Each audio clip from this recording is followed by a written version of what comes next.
જય અંબા જય ખંભલાઈમાં આજે 22 જાન્યુઆરી 2026 અને ગુરુવાર મહાસુદ ચોથ.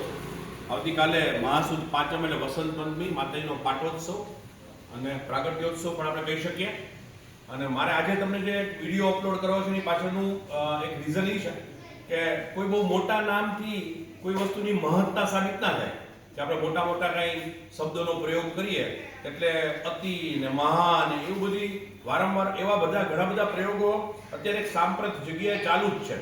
એટલે ક્યારેય પણ બહુ મોટા નામથી ભ્રમિત ના થવું અને મોટા નામથી બહુ ઇમ્પ્રેસ ના થવું. ખરેખર કાર્ય શું છે? આપણે ધારો કે લક્ષચંડી કર્યો તો લક્ષચંડી તો ઘણી જગ્યાએ કદાચ થતો હશે, તો આપણો લક્ષચંડી બીજા કરતા કેવી રીતે જુદો હતો, આપણે શા માટેનો સંતોષ મળે? તો એટલા માટે કે જે આપણે ચંડી પાઠ કરાવીએ 1,23,120 ચંડી પાઠ, તો એ પોતાની જગ્યાએ ફિગર બહુ મોટો હતો. નામ તો લક્ષચંડી જ હોય, પછી લક્ષચંડીની અંદર મહાલક્ષચંડી એવો શબ્દ પ્રયોગ ના કરવો જોઈએ, પણ એનું કર્મ અગત્યનું છે, એનું નામ અગત્યનું નથી. તો જે ચંડી પાઠ થયા એ 1,23,120 ચંડી પાઠ થયા. બીજું કે કેવી રીતે કોઈ પણ વસ્તુને એક્ઝિક્યુટ કરવામાં આવે છે, કેવી રીતે કોઈ વસ્તુને રિપ્રેઝન્ટ કરવામાં આવે છે, કોઈ પણ વસ્તુને કેવી રીતે એને સિદ્ધ કરવામાં આવે છે, ઇટ ઇઝ ઇમ્પોર્ટન્ટ. તો આપણે જે ચંડી પાઠ કરાવ્યા કે સામ સામે ભૂદેવોને બેસાડી અને બધા શ્લોક મોટેથી બોલવાના, એક પણ શ્લોક કે એક પણ મંત્ર સ્કીપ ના થઈ જાય એનું આપણે સતત ધ્યાન રાખ્યું, એ પોતાની જગ્યાએ અગત્યનું હતું. પછી જ્યારે આપણે લક્ષચંડી મહાયાગ ડિસેમ્બરમાં થયો 14 થી 24 ડિસેમ્બર વચ્ચે, તો એ પોતાની જગ્યાએ શું કામ મહાનતમ હતો? શા માટે આપણે વર્લ્ડ રેકોર્ડ ઇન્ડિયા આપણને એના માટે નોમિનેટ કર્યા ને એવું રાખ્યું? તો કે જે પ્રમાણે આપણે આહુતિનું અર્પણ કર્યું, આહુતિ જે બનાવવામાં આવી, કેમ કે આહુતિ છે ઈશ્વરનો ખોરાક છે, ભૂત દ્રવ્ય જેને કહેવામાં આવે છે. તો એ કયા પ્રકારની આહુતિ બની, એમાં કયા પ્રકારના દ્રવ્યો ઉપયોગ કરવામાં આવ્યા, કયા મંત્રનો પ્રયોગ થયો, કયા સમયે કરવામાં આવ્યો, સ્થાન, સંખ્યા, સમય બધું અગત્યનું. તો એટલે એની મહત્તા છે. એટલે આવો લક્ષચંડી કદાચ યુગો યુગોમાં નથી થયો, અને આપણે એવું કહી શકીએ કે આવો યુગો યુગોમાં કરવો પણ અશક્ય છે. લક્ષચંડી તો થશે, પણ આ કન્ટેન્ટ અને આ એક્સટેન્ટ ઉપર કરવો એ નેક્સ્ટ ટુ ઇમ્પોસિબલ. એવી રીતે આજે જ મેં ફોટો ફેસબુક ઉપર અને વોટ્સઅપ પર મૂકેલો છે કે હું I don't no to say the name, પણ અત્યારના જે બધા મોટા મોટા સંત મહાત્માઓ જે ગણવામાં આવે છે એનાથી અનેક ગણા મોટા જેની પેરિટી કહેવાય એવા એક સ્ત્રી સંતે કનખલની અંદર 1981માં એક અતિરુદ્ર કરેલો, અને એમાં મેં આજે બુકમાં લખેલું છે કે એણે એ જમાનામાં કીધેલું કે આવો અતિરુદ્ર ન ભૂતો ન ભવિષ્યથી, ન ભૂતકાળમાં થયો ને ભવિષ્યમાં ક્યારેય થશે એવી કોઈ શક્યતાઓ નથી. તો એમાં 24 લાખ આહુતિ અર્પણ કરવામાં આવેલી હતી. હવે આપણે જ્યારે કહીએ છીએ તો આપણે સમયની ગણતરી કે મહાદેવ શું છે, શિવને વર્ણન કરવું, શિવ હંમેશા પરમ કલ્યાણ કરી રહ્યા છે, એટલે શિવને વી કેનોટ એક્સપ્લેન, આપણે એને વર્ણવી ના જ શકીએ, પણ એ શું છે એની થોડીક આપણે એના ચરણ સુધી પહોંચવાની જો કોશિશ કરવી હોય તો હવે પછીનો જે વિડીયો છે એને ધ્યાનથી સાંભળજો. આપણે બધા અત્યારે આ 2026 ચાલે છે, એટલે કે જીસસ ક્રાઇસ્ટ હતા એને 2026 વર્ષ થયા. 2026 પહેલા 17 ફેબ્રુઆરી હમણાં આવશે, 17 ફેબ્રુઆરી 3102, that is before Christ, BC, before Christ 3102 વર્ષ પહેલા. એટલે આજથી તમારે ગણવા હોય તો 3102 પ્લસ એમાં 2026 વર્ષ ઉમેરો તો 5128 વર્ષ થાય. 5128 વર્ષ પહેલા આ કળિયુગની શરૂઆત થઈ. એટલે કળિયુગનું પ્રથમ ચરણ 5128 વર્ષ પહેલા થયું 17મી ફેબ્રુઆરી 3102 બિફોર ક્રાઇસ્ટ. એમાં 2026 વર્ષ ઉમેરવાના, તો કળિયુગનું પ્રથમ ચરણ અત્યારે ચાલી રહ્યું છે. આ કળિયુગની અંદર 4,32,000 વર્ષ ગણવામાં આવે છે. ધ્યાનથી સાંભળજો ગણતરી.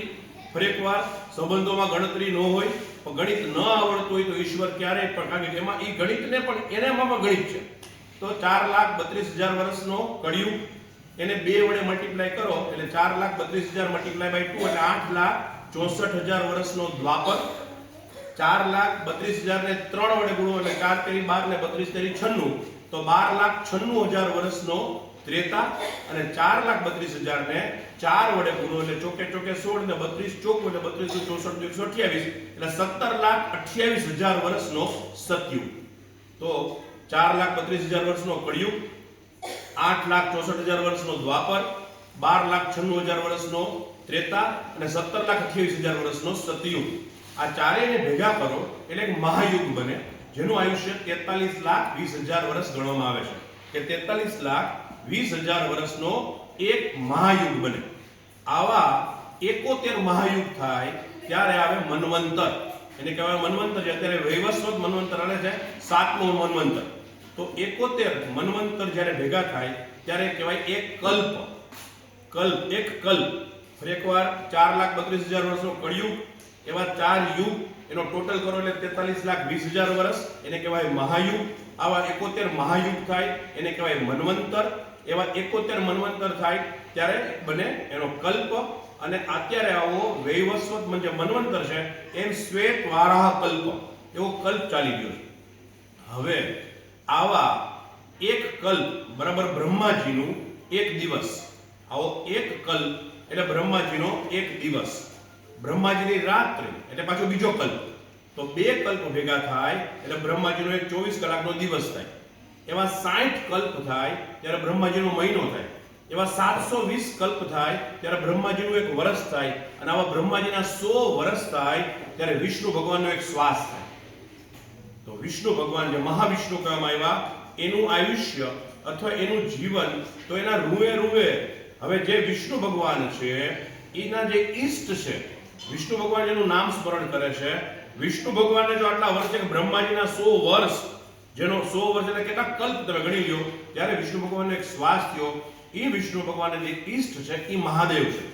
એટલે એને કાલાતીત કહેવામાં આવ્યા. કાળથી પણ જે અતીત છે, જ્યાં કાળની પણ શરૂઆત નહોતી થઈ, સમયની જ્યાં ગણના નહોતી થઈ, એવા પારલૌકિક જે રિલેશન છે એની અંદર મહાદેવ છે. તો એની ગણના, એની ઉંમર, એની વ્યાખ્યા, એની શક્તિ, એને આપણે કેવી રીતે વર્ણવી શકીએ? એટલે ઘણી બધી જગ્યાએ ઘણા બધા, હમણાં જ એક જગ્યાએ એવો શબ્દ પ્રયોગ કરવામાં આવ્યો છે, I don't want to express, પણ કોટી અતિ મહારુદ્ર. તો એવો શબ્દ જ નથી દુનિયામાં. કાં તો મહારુદ્ર હોય, કાં તો અતિરુદ્ર હોય, કાં તો કોટી રુદ્ર હોય. પછી કોટી, અતિ, મહારુદ્ર એવા આ શબ્દોની મોટી માયાજાળ છે. એવા શબ્દનો પ્રયોગ ના કરવો જોઈએ. કોટી રુદ્ર એ પોતાની જગ્યાએ એક અલ્ટિમેટ છે. અને જેની અંદર પણ જે આપણે કરો, હું તમને એટલા માટે કહી રહ્યો છું કે તમને ખબર પડે કે તમે શેમાં બેસવાના. તો જે મહાદેવજીની અષ્ટાધ્યાયી રુદ્રી, એનો 5મો અધ્યાય એટલે શંકર દાદાનું હૃદય, એમાં જે 66 શ્લોક છે, એમાં એક શ્લોક બોલીને એક વાર આહુતિ પણ આપી શકાય. ઘણા બધા શ્લોક બોલીને પછી એક આહુતિ આપી શકાય. 66 મંત્ર એકવાર આખું બોલ નાખી દીધા પછી એક જ આહુતિ આપી શકાય. એના અલગ અલગ ભાગ પાડી અને 161 વિભાગ પાડી અને 161 વાર આહુતિ આપી શકાય. આવા અતિરુદ્ર આ સુધી થઈ શક્યા છે. આવા કોટી રુદ્રની પણ ક્યાંય ઉલ્લેખ નથી. આપણે જે કરવા જઈએ છીએ એ આવા 66 મંત્રોના 425 ભાગ છે, એવો કોટી રુદ્ર જેમાં 7 કરોડ આહુતિ પડશે.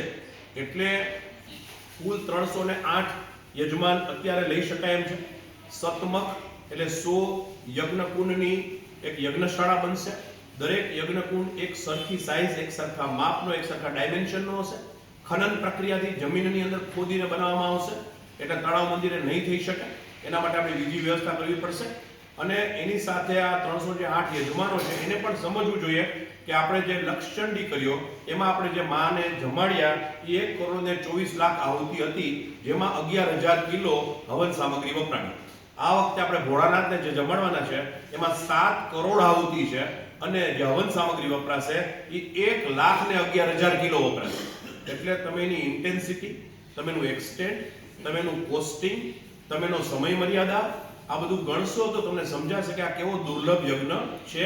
આજે વસંત પંચમી પાટોત્સવની આગલી પૂર્વ સંધ્યા, અમે બધા આખી જે ટીમ છે એ બધા ભેગા થયા છે. તો આપ સૌને અમે નમ્ર હૃદયે વિનંતી કરીએ છીએ કે તમે પણ મારા વિચારો પર વિચાર કરજો કે આ કઈ એક્સટેન્ટ ઉપર જઈ રહ્યો છે. અને આપણે બીજું કે છેલ્લે એવું થઈશે, ફરી એકવાર થશે કે આપણી પાસે સમય હશે પણ આવો અવસર તો ચાર યુગમાં કોઈને નથી મળ્યો અને આપણને 2026ની સાલમાં મળી રહ્યો છે અને કમલાઈમાં આપી રહી છે. તો થોડાક પ્રયત્ન કરશું તો આપણામાં એક જીજીવિષા હોવી જોઈએ, બર્નિંગ ડિઝાયર, એક કિલિંગ ઇન્સ્ટિંક્ટ હોવી જોઈએ કે ના મારે કરવું જ છે. જો તમે એકવાર વન્સ યુ ડિસાઇડ તો પછી ચારેય ભગવાન ઈશ્વર પણ તમને આ કાર્ય માટે સહાય કરતા હોય છે. પણ એના માટે આપણી પાસે કિલિંગ ઇન્સ્ટિંક્ટ કે ના મારે I want to do something, મારે કંઈક એવું કરીને જવું છે કે તો એ આપણામાં એક ભાવ હોવો જોઈએ. આવો ભાવ તમે જગાડજો. ખાસ કરીને 308 યજમાનો, એટલે એમાં દરેકના અલગ અલગ કન્સેપ્ટ. અને ગઈ વખતે 340 આપણા યજમાનો હતા અને લગભગ એવરેજ 1000 માણસ સવારે અને 1000 માણસ સાંજે યજમાનો જમતા હતા. આ વખતેની સંખ્યા 2500ની હશે. 2500 સવારે અને 2500 સાંજે જમશે. તો આટલા ભૂદેવોને જમાડવાનું પુણ્ય પ્રાપ્ત થાય, યજ્ઞના યજમાનોને જમાડવાનું પુણ્ય પ્રાપ્ત થાય, આપણા વડીલોને, બાળકોને, બહેનોને એને જમાડવાનું પુણ્ય પ્રાપ્ત થાય. ટૂંકમાં આ કાર્યક્રમ, આ કોટી રુદ્ર, એને પહેલા તમારે ફીલ કરવો પડશે કે પહેલા જેમ એક એક્ટિંગમાં એવું કહેવાય છે કે પહેલા તમારી એક્ટિંગના જે કેરેક્ટર એમાં ઘૂસવું પડે કે મારે I want to become teacher, હું એક શિક્ષક બનવા માંગુ છું તો શિક્ષક કેવો હોવો જોઈએ, તેમ તમારે પહેલા આ કોટી રુદ્રની અંદર તમારી જાતને સમર્પિત કરવી પડશે, વિચારવું પડશે કે આ જે ગણતરી કરેલી એ ગણતરીની ઉપર જો વિષ્ણુ ભગવાનનો શ્વાસ હોય અને વિષ્ણુ ભગવાન જેનો શ્વાસ, જેનો દમ ભરે છે એ મહાદેવ, તો એ કાલાતીત છે, એને પામવા માટેનો એક નમ્ર પ્રયાસ છે, એને કોઈ પામી શક્યું નથી. પણ મા અને બાપ મહાદેવજી અને ખંભલાઈ માટેના જે અલ્ટિમેટ પ્રયત્નો છે એમાંનું જે સૌથી શિરમોર કૃષ્ણ ભગવાનનું જે પીછું મેં આજે જ કીધું છે કે કૃષ્ણ ભગવાન જે વાંસળી વગાડતા એ વાંસળીનું નામ શું, તો એની સંમોહિની અને બીજું મહાનંદા એનું નામ છે. તો એમ આ આપણે બધા એક ફીલ કરવું પડશે કે ભાઈ આ કોટી રુદ્ર શું છે, મહાદેવજી શું છે, અને તમે એને ફીલ કરી શકશો તો જ તમે આ યજ્ઞને બનવા માટે લાયક પણ બની શકશો. અને તમે જે વિશ કરેલી હશે કે જે મારે આમાં જોડાવું છે, ખંભલાઈમાં અને ભોળાનાથ અવશ્ય પૂરી કરશે. જય અંબા, જય ખંભલાઈમાં, નિષ્દિન મંગલ કરનારી, મારી માની બલિયારી, જય ખંભલાઈ.